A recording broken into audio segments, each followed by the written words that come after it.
So guys ఈ వీడియోలో మనము జాబ్స్ అనేవి ఫ్రంట్ డోర్ ఒకటి, బ్యాక్ డోర్ ఒకటి, ఇది కాకుండా ఇంకొక డోర్ కూడా ఉంది. అది ఏంటి అంటే దాని గురించి ఇప్పుడు డిస్కస్ చేసుకుందాము. బ్యాక్ డోర్ అంతా మనందరికి తెలుసు. కొంత సబ్జెక్ట్ నేర్చుకొని, లేకపోతే అసలు సబ్జెక్ట్ నేర్చుకోకుండా డైరెక్ట్ గా కొంత డబ్బులు కట్టేసి ఒక ఉద్యోగంలో జాయిన్ అవ్వడం, ఇది బ్యాక్ డోర్.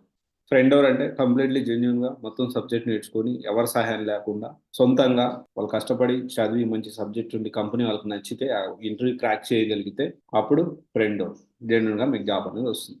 ఈ రెండు కాకుండా సపోర్టింగ్ ఇంకొక దారి కూడా ఉంది. అదేంటి అంటే సపోర్ట్ తీసుకొని జాబ్ తెచ్చుకోండి.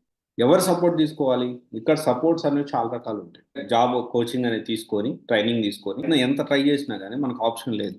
ఆప్షన్ లేనప్పుడు అంటే మనం ఎంత ట్రై చేస్తున్నాం, చాలా ట్రై చేస్తున్నాము, చాలా ఉద్యోగం తెచ్చుకోవడానికి ప్రయత్నం చేస్తా ఉన్నాము. అప్పుడు మనం అంటే అలాంటి సిచ్యువేషన్ లో కూడా కంపెనీస్ కి మన ఎలిజిబిలిటీ అనేది లేదు. కొంత మనం ట్రై చేస్తా ఉన్నాము.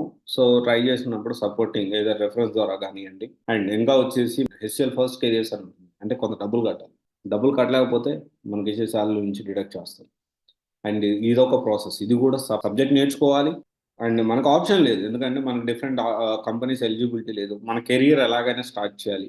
అలాంటప్పుడు ఇలాంటి ఆప్షన్స్ మనం యూజ్ చేసుకోవచ్చు.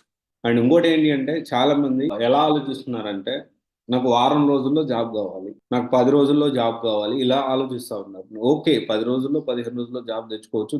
దానికంటే ముందు ఒక 2 నుంచి 3 నెలలు మనం కొంత సబ్జెక్ట్ నేర్చుకోవడానికి ప్లాన్ చేసుకోవాలి. స్టూడెంట్ నా దగ్గరికి వచ్చి బ్యాక్ డోర్ అన్నా కానీ నేను ఎంకరేజ్ చేయాలి. బేసిక్గా బాబు బ్యాక్ డోర్ వద్దు, జెన్యున్గా కొంత సబ్జెక్ట్ నేర్చుకుని ట్రై చేయాలంట. సో అలా ట్రై చేస్తేనే చాలా మందికి ఉద్యోగాలు వచ్చినాయి. నా చెప్పిన మాటతోనే చాలా మంది ఉద్యోగాలు తెచ్చుకున్న చాలా మంది ఉన్నారు. వెరీ రీసెంట్గా ఒక స్టూడెంట్ వచ్చి ఈ విధంగా నేను మీరు అప్పుడు చెప్పిన మాట విని నేను జాబ్ తెచ్చు అంటే నేను సొంతంగా ట్రై చేశాను, కష్టపడ్డాను, వచ్చింది. నేను ఎవరికైనా ఒకటే చెప్తాను, ముందు సొంతంగా ట్రై చేయండి. అవ్వకపోతే కొంత సపోర్ట్ తీసుకోండి. ఇప్పుడు కూడా అవ్వకుండా కంప్లీట్గా నేను రాంగ్ స్టెప్లో వెళ్తానండి, మనం కరెక్ట్ కాదని నేను చెప్తున్నా. అండ్ మనకి ఫ్రంట్ డోర్ బ్యాక్ డోర్ కాకుండా సపోర్ట్ తెచ్చుకొని కూడా జాబ్ తెచ్చుకోవచ్చు. రెఫరెన్స్లు తీసుకోవచ్చు. లింక్డ్ఇన్ ద్వారా రెఫరెన్స్లు తీసుకోండి. మీరు ఆల్రెడీ కొంత ఎక్స్పర్టైజ్ అయ్యాను, నేను ఇట్లా ఇంత నా పోర్ట్ఫోలియో రెడీ చేసుకొని నాకు పరిచయం ఉండాల్సిన అవసరం లేదు. మీకు లింక్డ్ఇన్లో వాళ్ళతో స్పెసిఫిక్గా మీరు ఏ డొమైన్ నేర్చుకున్నారో ఆ డొమైన్ రిలేటెడ్ పర్సన్స్ని హెచ్ఆర్స్తో మాట్లాడండి పర్సనల్గా. లింక్డ్ఇన్ ఉన్నదే అందుకు, అంతేగాని ఇన్స్టాగ్రామ్, ఈ ఫేస్బుక్, యూట్యూబ్ షార్ట్స్ కానివ్వండి ఎక్కువగా టైం వేస్ట్ చేసుకోవద్దు. కంటెంట్ అంటే మీకు క్లాసెస్ కానివ్వండి, ఏమైనా ఇన్ఫర్మేషన్ ఉంటే మీరు ప్లాన్ చేసుకొని వినండి. కానీ అనవసరం టైం వేస్ట్, అనవసరం కామెంట్స్ ఇవన్నీ అనవసరం. అండ్ ఈ విధంగా మీరు సపోర్ట్ లింక్డ్ఇన్లో కూడా తీసుకోవచ్చు. ఓకే, ఇలా తీసుకొని ఏదన్నా మీరు మంచిగా సబ్జెక్ట్ నేర్చుకొని ఉద్యోగం తెచ్చుకోవడానికి ప్రయత్నం చేయండి. కానీ జెన్యున్గా సబ్జెక్ట్ నేర్చుకొని జాబ్ తెచ్చుకున్న వాడంతకంటే ఉత్తమం ఇంకోటి లేదు. నాకు అస్సలు అవకాశం లేదు, నాన్ ఐటీలో నుంచి జాబ్ చేశాను, నాకు 3-4 పిఎఫ్లు ఉన్నాయి, కెరీర్ గ్యాప్ పడిపోయింది, కానీ మంచి కెరియర్ నేను స్టార్ట్ చేయాలనుకుంటున్నాను. సో అలాంటిది ఏమన్నా ఉంటే సపోర్ట్ తీసుకొని ప్లాన్ చేసుకోవచ్చు.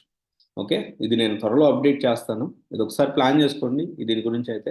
సో సపోర్ట్ తీసుకొని కూడా జాబ్ తెచ్చుకోవచ్చు. సపోర్ట్ తీసుకొని సాఫ్ట్వేర్ జాబ్ తెచ్చుకోవచ్చు అంటే చాలా మంది తెచ్చుకోవచ్చు. అలా తెచ్చుకుంటే ఏమవుతుంది, వాళ్ళు ఏదో అన్నారు, ఆ జాబ్ ఇచ్చిన తర్వాత ఏదో మాటలు అంటారు, నేను ఇప్పించాను, అన్ని తప్పేం లేదు, ఇప్పించారు కదా. ఒకవేళ అలా ఇప్పించే వాళ్ళు ఏమన్నా ఉంటే ప్లాన్ చేసుకోండి, సపోర్ట్ తీసుకొని సాఫ్ట్వేర్ జాబ్ తెచ్చుకోవచ్చు. Okay, thank you.